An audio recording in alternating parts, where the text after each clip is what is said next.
हाँ तो बच्चों बताओ कहाँ थे हम लास्ट क्लास में? बताओ रेंज निकालना सीख रहे थे ना। रेंज क्या निकालना सीख रहे थे? बताओ रेंज निकालना सीख रहे थे और उसमें अपन ने फर्स्ट मेथड जो है ना वो कंप्लीट कर लिया था। कौन सा बताओ?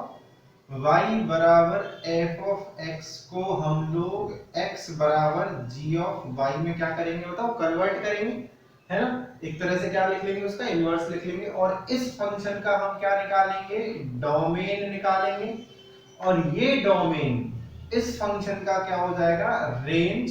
But you have to be sure कि ये पूरा की पूरा डोमेन रेंज बनेगा या नहीं बनेगा। इसमें से कुछ हटाना पड़ेगा कि नहीं हटाना पड़ेगा, इसमें कुछ जोड़ना पड़ेगा या नहीं जोड़ना पड़ेगा, ठीक है ना। चलो तो अब दूसरा मेथड देखो, कौन सा मेथड देखो? Second method. And second method is graphical method, है ना। ग्राफिकल मेथड है ना, यूजिंग ग्राफ, ठीक है ना।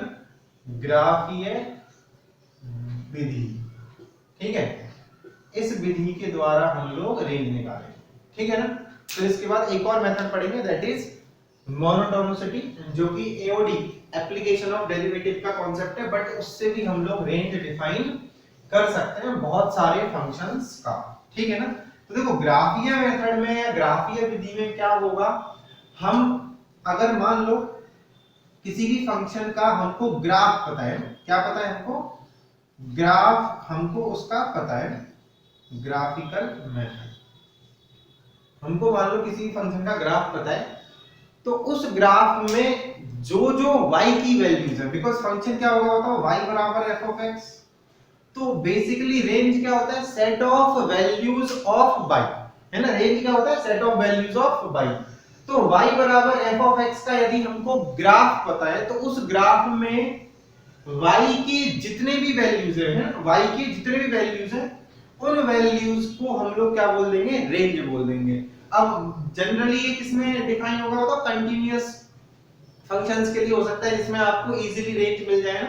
तो मान लो एक फंक्शन ले लिया मैंने, f ऑफ x बराबर x square minus 9 upon x minus 3।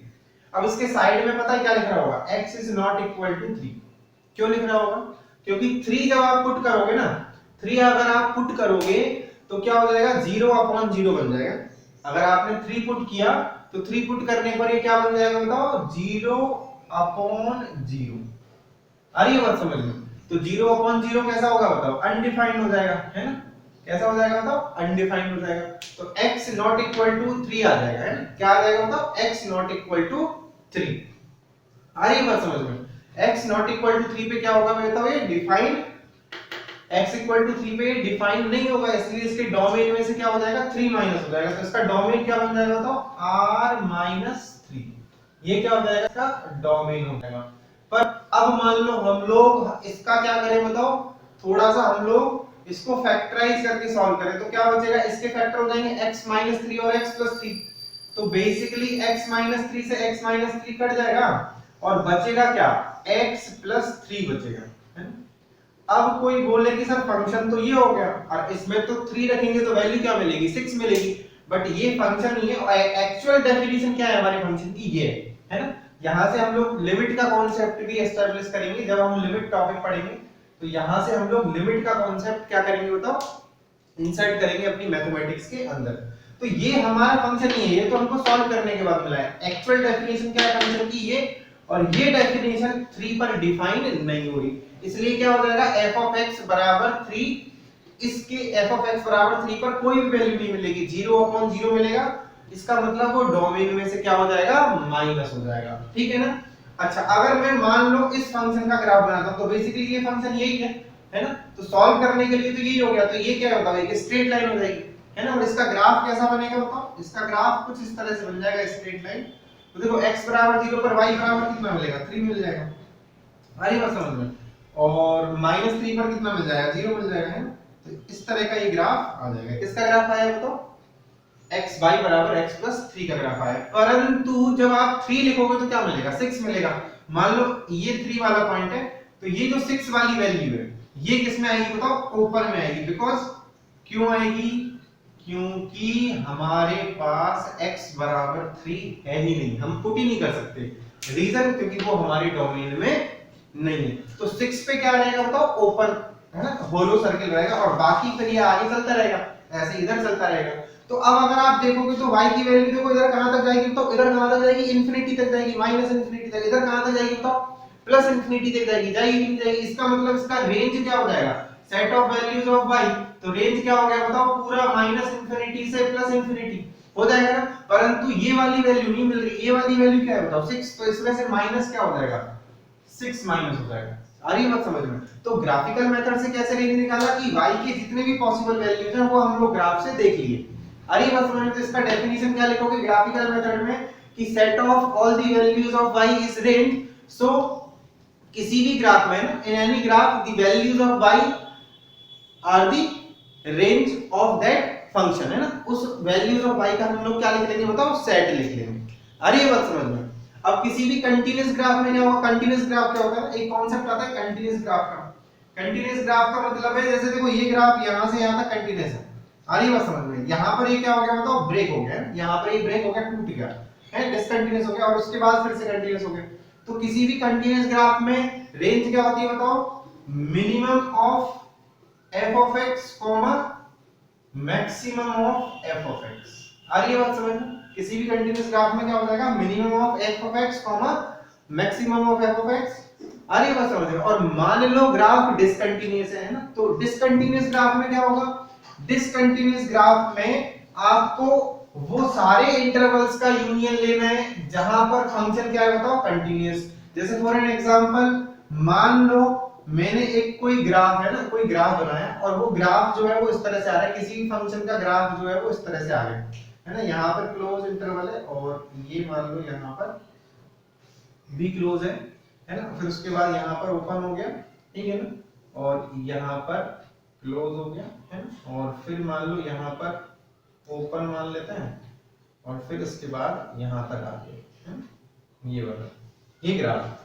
अब मैं इसमें कुछ वैल्यूज दे रहा हूं, मान लो इसके करस्पॉन्डिंग y की वैल्यू है y1, इस पॉइंट पर है y2, इस पॉइंट पर है y3, y4 है ना, और y5 और y6, और इस पॉइंट पर है y7, ठीक है ना। तो अब इसका रेंज लिखना है हमको, इस ग्राफ का क्या लिखना है बताओ, रेंज है। अब इसका ग्राफ का रेंज कैसे लिखेंगे हम लोग, तो देखो रेंज लिखने के लिए आपको क्या करना है, जहां जहां फंक्शन कंटीन्यूअस है, जिस जिस इंटरवल में फंक्शन कंटीन्यूअस है, उन सारे इंटरवल्स का क्या ले लोगे, यूनियन ले लोगे। तो देखो इस वाले पार्ट का जो मैक्सिमम और मिनिमम वैल्यू है वो देख लो। तो मैक्सिमम वैल्यू क्या है बताओ, y3, और मिनिमम कितना है, y1 नहीं है ना, y1। ये सारी वैल्यूज तो देखो आपको रिपीटेड मिल जाएंगे, ये वाली वैल्यूज और ये वाली वैल्यूज y की तो सेम ही है, x की चेंज हो रही है यहाँ पे। आ रही है बात समझ में। तो ये वाला इंटरवल क्या हो जाएगा, y2, y3। आ रही है बात समझ में। अब दोनों क्लोज में क्यों लिखे हैं मैंने, क्योंकि ये भी इंक्लूडेड है और ये भी इंक्लूडेड है। आ रही है बात समझ में।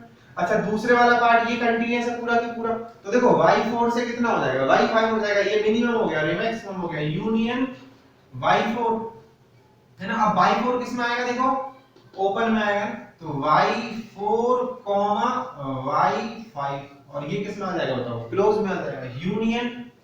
अच्छा ये वाला पार्ट देखो, ये वाला फिर से कंटीन्यूअस है ना, एक अलग से इंटरवल बन रहा है, तो y6 से y7, परंतु आपको क्या लिखनी है, y की मिनिमम और मैक्सिमम लिखनी है। तो ये तो मैक्सिमम होगी और ये मिनिमम होगी, तो उल्टा लिखना है ना, ध्यान रखना। तो पहले क्या आएगा, y7, और फिर आएगा y6, और y6 पे क्या आ जाएगा बताओ, ओपन आ जाएगा। आ रही है बात समझ में। तो ये क्या होगी, इसकी रेंज हो गई। तो इसका मतलब क्या हुआ, हम किसी भी ग्राफ से, या अगर अपन को उस फंक्शन का ग्राफ पता है, तो हम उस ग्राफ की हेल्प से उस फंक्शन का क्या लिख सकते हैं बताओ, रेंज। कंटीन्यूअस के लिए क्या करना है, minimum of f of x, maximum of f of x। और अगर वो फंक्शन डिसकंटीन्यूअस है ना, डिस्क्रीट फंक्शन है, कैसा फंक्शन है, मान लो डिस्क्रीट फंक्शन है, तो डिस्क्रीट फंक्शन के लिए क्या करोगे बताओ, जितने भी इंटरवल्स में वो कंटीन्यूअस है उन सारे इंटरवल्स का क्या ले लोगे, यूनियन ले लोगे, minimum comma maximum, minimum comma maximum, minimum comma maximum. आ रही है बात समझ में कि नहीं आ रही। तो ग्राफिकल मेथड का मतलब है set of all the values of y, set of all the values of y is called range, है ना। तो उसी कॉन्सेप्ट को हमने क्या किया है तो यहां पर यूज लिया है। तो इसको एक बार नोट कर लो, पिछली वाली स्क्रीन आपने नोट कर ली होगी, एक बार रख कर दिया, उसको भी नोट कर लेना और इसको भी नोट कर लेना। तो ये सेकंड टॉपिक के अंदर ग्राफिकल मेथड हमने पढ़ा है। इसके हिसाब से अगर हमको रेंज निकालनी है, इसके हिसाब से यदि हमको क्या निकालनी होता है, रेंज निकालनी है, तो उस ग्राफ को रीड करके मिनिमम और मैक्सिमम वैल्यूज के हिसाब से हम लोग क्या लिखेंगे बताओ, range. In continuous function minimum comma maximum will be the range, and in this continuous function you have to union all the continuous intervals of that graph। आ रही बात समझ में? क्लियर? बताओ जल्दी से।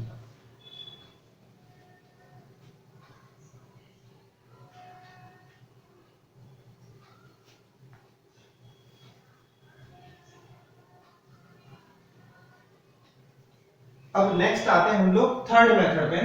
थर्ड मेथड का नाम है मोनोटोनिसिटी। ये बड़ा डिटेल में पढ़ेंगे, फिलहाल हम लोग केवल रेंज के लिए पढ़ रहे हैं। बाकी ये जो टॉपिक है ना मोनोटोनिसिटी, मोनोटोनिसिटी जो है ना वो एओडी का बहुत बड़ा या बहुत स्ट्रॉन्ग टॉपिक है, जिसको अपन हिंदी में बोलते हैं एक दिष्टता, है ना, मोनोटोनिसिटी। इसको हिंदी में क्या बोलते हैं? एक दिष्टता। ठीक है। अब इसके अंदर दो चीजें होती हैं। देखो फंक्शन जो होता है either it will be increasing either it will be decreasing, है ना। दो टाइप के फंक्शन लिए जाते हैं मोनोटोनिसिटी में। यदि कोई भी फंक्शन इंक्रीजिंग है ना, आइदर फंक्शन कैसा है बताओ, इंक्रीजिंग, या फिर फंक्शन कैसा होगा, डिक्रीजिंग। अब यदि कोई भी फंक्शन डिक्रीजिंग और इंक्रीजिंग है तो उसको क्या बोलते हैं, मोनोटोनिक फंक्शन, है ना। या तो इंक्रीजिंग है या डिक्रीजिंग है, तो इन दोनों में से यदि कुछ भी है तो उस फंक्शन को हम लोग क्या बोलेंगे, मोनोटोनिक फंक्शन, एक दिष्ट फलन बोलेंगे। ठीक है। इंक्रीजिंग को हिंदी में बोलते हैं वर्धमान, है ना, वर्धमान फलन, और डिक्रीजिंग को बोलते हैं हम लोग ह्रासमान फलन, है ना। क्या बोलते हैं, ह्रासमान फलन। अब देखो इंक्रीजिंग क्या होता है और डिक्रीजिंग क्या होता है, पहले तो ये समझो। कोई भी फंक्शन या कोई भी फलन इंक्रीजिंग कब होगा और डिक्रीजिंग कब होगा, जैसे जैसे आप x की वैल्यू बढ़ा रहे हो, जैसे जैसे आप x में बढ़ रहे हो y भी बढ़ रहा है, तो वो फंक्शन कैसा हो जाएगा, इंक्रीजिंग। जैसे फॉर एन एग्जांपल मान लो मैंने ये कोई कर्व बनाया है, किसी भी फंक्शन का एक ग्राफ है, जैसे जैसे आप x की तरफ बढ़ रहे हो, जैसे जैसे आप x में बढ़ रहे हो, y भी क्या हो रहा है बताओ, इंक्रीजिंग हो रहा है। तो ये तो कैसा हो गया बताओ, इंक्रीजिंग हो गया। और डिक्रीजिंग का मतलब क्या है, जैसे जैसे आप x में बढ़ रहे हो, y क्या हो रहा है बताओ, डिक्रीज हो रहा है। जैसे जैसे आप x में बढ़ रहे हो, y क्या हो रहा है, डिक्रीज। तो ये कौन सा फंक्शन हो गया बताओ, डिक्रीजिंग फंक्शन। अब इंक्रीजिंग फंक्शन की डेफिनेशन क्या होती है, या किसी भी फंक्शन को इंक्रीजिंग चेक करने की कंडीशन क्या होती है, कि उसके किसी भी पॉइंट पर आपने क्या कीजिए, टेंजेंट। तो वो टेंजेंट जो है ना x एक्सिस से कैसा एंगल बनाएगी बताओ, एक्यूट एंगल बनाएगी, न्यून कोण बनाएगी। तो न्यून कोण का मतलब हो गया f dash x is greater than 0, है। कोई भी फंक्शन जो है ना वो इंक्रीजिंग कब होगा, जब f dash x greater than 0 है। और कोई भी फंक्शन डिक्रीजिंग कब होगा, जब देखो अब यहां पर एंगल जो बन रहा है ना, ये वाला एंगल है, x के साथ जो एंगल बन रहा है, ये वाला एंगल जो बन रहा है, ये कितना है बताओ, ये कैसा एंगल है बताओ, ऑब्ट्यूज एंगल है, 90 से बड़ा एंगल है, अधिक कोण है। तो यहां पर f डैश x कैसा होगा बताओ, लेस देन 0 होगा। क्योंकि f डैश x क्या होता है बताओ, बेसिकली स्लोप, है ना। f डैश x क्या होता है बताओ, slope of the function at that point, है। अब f डैश x निकाल रहे हैं तो पूरा की पूरा स्लोप हो जाएगा। अगर इसमें पर्टिकुलर x की वैल्यू लिख दोगे तो उस पॉइंट पर स्लोप आ जाएगा। तो बेसिकली स्लोप क्या होता है, dy by dx। dy by dx का मतलब एक बार डिफरेंशिएशन कर दो। तो हमने भी क्या किया, फंक्शन का एक बार डिफरेंशिएशन कर दिया। तो फॉर इंक्रीजिंग फंक्शन क्या डेफिनेशन आ गई बताओ, f dash x greater than 0 है। इंक्रीजिंग फंक्शन के लिए क्या होगा, f dash x greater than 0, और डिक्रीजिंग फंक्शन के लिए क्या होगा, f dash x less than 0। अब इसके थ्रू हम लोग रेंज कैसे निकालेंगे, तो समझना, ये तो समझ में आ गया इंक्रीजिंग क्या होगा और डिक्रीजिंग क्या होगा। इसको बहुत डिटेल में पढ़ेंगे हम लोग एओडी कॉन्सेप्ट में, एओडी चैप्टर के अंदर, ठीक है ना। अच्छा अब सुनो, कुछ इंक्रीजिंग और डिक्रीजिंग फंक्शंस के मैं तुमको एग्जांपल दे रहा हूं ना, इधर आप टेबल सी बना के लिख लेना। जैसे एक फंक्शन होता है log ax, है ना, बट a ग्रेटर देन क्या होना चाहिए, 1 होना चाहिए। तो ये इंक्रीजिंग फंक्शन है। और log ax और 0 से 1 के बीच में, अगर a की वैल्यू 0 से 1 के बीच में, तो ये कैसा फंक्शन हो जाएगा, तो डिक्रीजिंग फंक्शन हो जाएगा। e की power x it is a increasing function, और e की पावर -x ये कैसा फंक्शन है बताओ, डिक्रीजिंग। साइन इनवर्स, अभी इनवर्स जानते नहीं हो बट अभी लिख लो, है ना। जब आईटीएफ पढ़ेंगे, इनवर्स ट्रिग्नोमेट्रिक फंक्शंस पढ़ेंगे, तब आपको क्लियर हो जाएगा। तो साइन इनवर्स x इंक्रीजिंग होता है, cos इनवर्स x डिक्रीजिंग होता है। Similarly tan inverse x increasing होता है और cot इनवर्स x डिक्रीजिंग होता है। एंड sec इनवर्स x कैसा होता है बताओ, इंक्रीजिंग, और cosec इनवर्स x कैसा होता है, डिक्रीजिंग फंक्शन होता है ना। तो इंक्रीजिंग और डिक्रीजिंग समझ में आ गया, जो बढ़ता जाएगा वो इंक्रीजिंग, जो घटता आएगा वो डिक्रीजिंग हो गया है। तो ये तो एक बार नोट कर लो है, इंक्रीजिंग और डिक्रीजिंग। अब इसके थ्रू हम लोग क्या निकालेंगे, तो रेंज कैसे निकालेंगे ना, उसकी बात हो रही है। तो उसकी बात कैसे हो रही है देखो, अब देखो इसको समझना है ना, बहुत सिंपल सा कॉन्सेप्ट है। कैसे कि मान लो कोई भी फंक्शन जो है ना वो इंक्रीजिंग है ना, मान लो कोई भी फंक्शन जो है ना वो इंक्रीजिंग है, मान लो हमको ऐसे दिख गया है ना, ये किसी भी फंक्शन का हमने ग्राफ बनाया और यहाँ ये मान लो a पॉइंट है और ये मान लो b पॉइंट है। तो ये कैसा है बताओ, इंक्रीजिंग है कि नहीं, सब लोग एग्री करते हो, ये फंक्शन इंक्रीजिंग है, बिल्कुल है। तो अब इसका रेंज क्या होगा बताओ, रेंज क्या होगा, y की वैल्यूज, तो y की वैल्यू कहां से कहां तक है, इस पॉइंट से लेके इस पॉइंट तक। मान लो यहाँ पर f ऑफ a है वैल्यू और यहाँ पर क्या होगी f ऑफ b, तो बताओ इसका रेंज आप डायरेक्टली क्या लिख दोगे, रेंज बराबर क्या हो जाएगा, f of a comma f of b है, मतलब मिनिमम कोमा मैक्सिमम। आ रही है बात समझ में कि नहीं आ रही, क्या हो जाएगा, मिनिमम कॉमा मैक्सिमम हो जाएगा ना। और मान लो फंक्शन होता है डिक्रीजिंग, तो क्या हो जाता है बताओ, तो भी क्या रहता है, मिनिमम कॉमा मैक्सिमम, बट इस टाइम मिनिमम और मैक्सिमम क्या हो जाएंगे आपके, चेंज हो जाएंगे। उस टाइम मिनिमम कौन होगा बताओ, f ऑफ b है, आ रही है बात समझ में, और मैक्सिमम कौन होगा बताओ, f ऑफ a, क्यों, क्योंकि ग्राफ जो है ना वो उल्टा आएगा है ना। कैसा बनेगा वो ग्राफ, देखो एक बार है ना, देखो ब्लैक पेन से बना रहा हूं मैं, इसको देखना। अगर मान लो फंक्शन डिक्रीजिंग होता तो ऐसा होता, ये पॉइंट हो जाएगा f ऑफ a वाला है ना, a पॉइंट हो गया और ये हो गया b, ये वैल्यू हो गई f ऑफ a और ये वैल्यू हो गई f ऑफ b। तो अब रेंज लिखोगे तो क्या लिखोगे बताओ, इस टाइम ये डिक्रीजिंग हो गया ना, तो रेंज क्या हो जाएगी बताओ, f of b f of a, क्योंकि इंटरवल में क्या होता है, पहले मिनिमम आता है और फिर मैक्सिमम आता है। आ रही बात समझ में, तो क्या हो जाएगा, ये रेंज हो जाएगा ना। इस तरह से हम लोग क्या लिख सकते हैं बताओ, रेंज।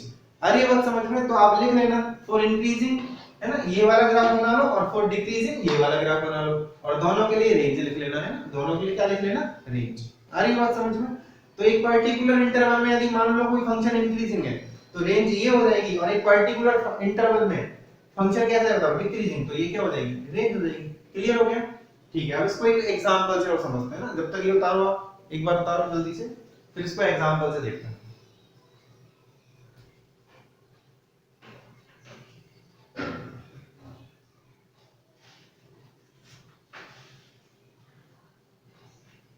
अब देखो एक फंक्शन लेते हैं हम,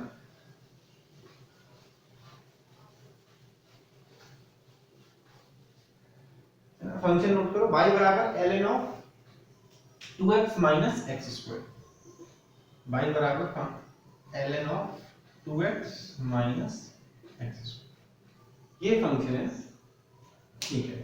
अब इसका हमको क्या निकालना है बताओ, रेंज निकालना है। सवाल क्वेश्चन को नोट कर लो, ये इसका हमको क्या निकालना है, रेंज। अब बड़े तसल्ली से सोचना, तसल्ली से कैसे सोचोगे कि ये जो रेंज निकालना है ना, तो हम अगर मान लो इसमें वैल्यूज पुट करके देखें तो देखो डोमेन क्या होगा, it should be always positive है, 2x माइनस एक्स स्क्वायर क्या होना चाहिए, पॉजिटिव होना चाहिए।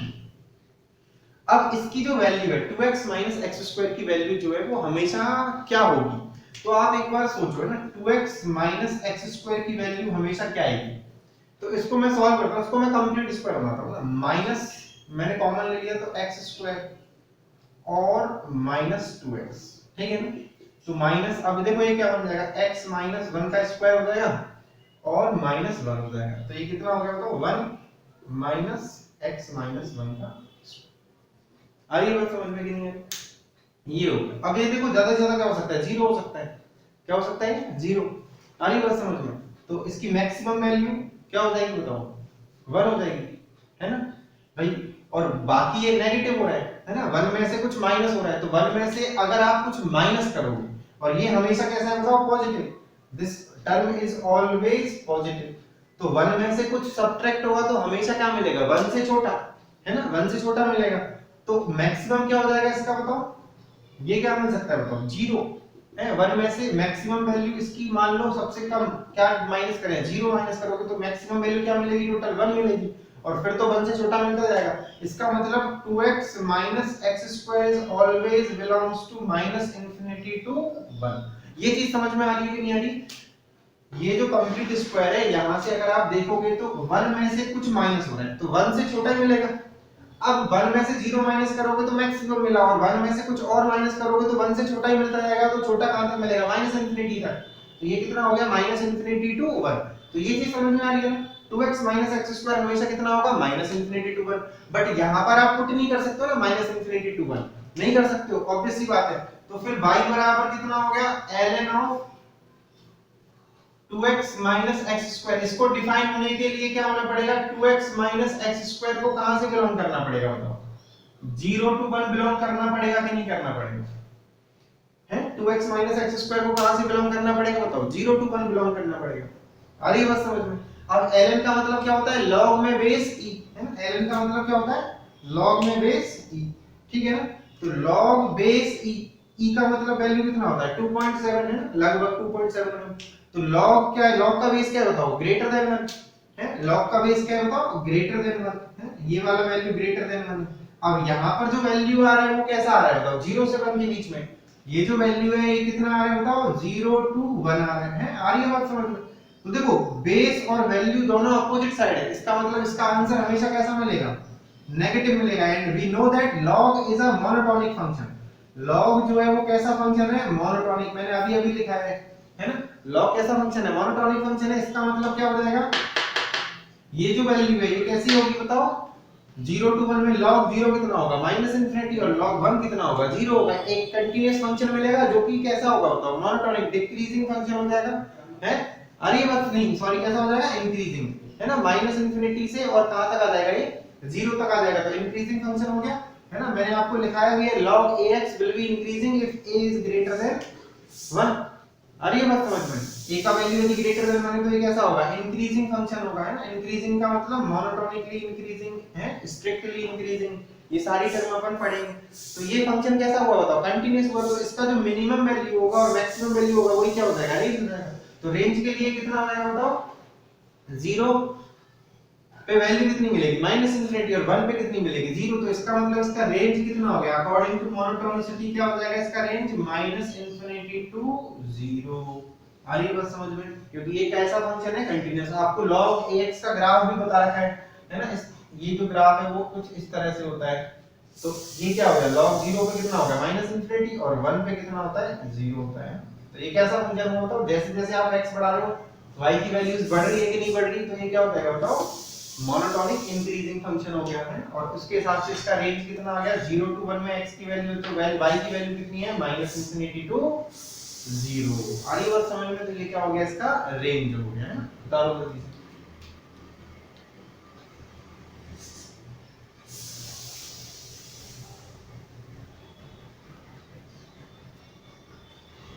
अब देखो हम लोग क्या पढ़ चुके हैं, हम लोग डोमेन निकालना सीख चुके हैं और रेंज निकालना सीख चुके हैं। एक बार हम लोग रिकॉल करते हैं कि हमने पढ़ा क्या क्या है ना अभी तक, क्योंकि फंक्शन में ये दो चीजें बहुत इंपॉर्टेंट है। अभी तो इनके क्वेश्चंस भी करने हैं हमको, और क्वेश्चंस भी करने हैं ना, ऐसा नहीं है। यहाँ पे अपन ये चलता रहेगा ना, डोमेन रेंज पूरे फंक्शन में चलता रहेगा।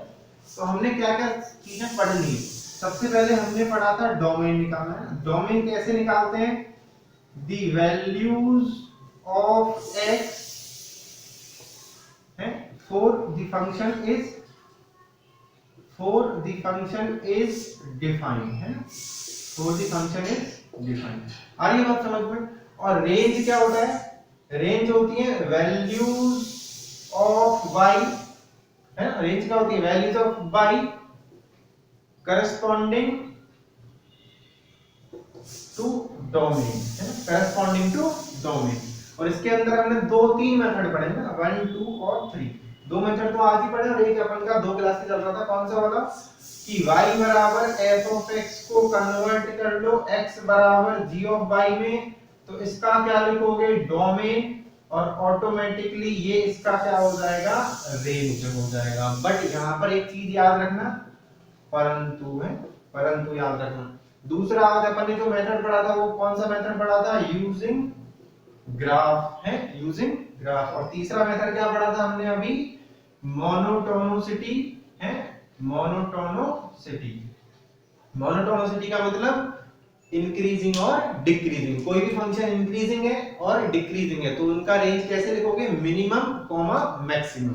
है ना, तो बिल्कुल क्लियर। ये सब चीजें अपन ने पढ़ी थी। डोमेन पे अपन ने बहुत सारे क्वेश्चंस किए थे और मैंने आपको A1 है ना, A1 असाइनमेंट नंबर 1 का एक लिंक दे रखा है वीडियोस में, आप उसको सॉल्व करेंगे और हम लोग कल से है ना असाइनमेंट नंबर 1 को सॉल्व करना स्टार्ट करेंगे, राइट। तो कल हम लोग असाइनमेंट नंबर 1 को सॉल्व करेंगे और रेंज के लिए मैं आज आपको असाइनमेंट नंबर 2 दूंगा, है ना, उसका लिंक दे दूंगा वीडियो के अंदर, तो आप उसको आप सॉल्व कर लेना।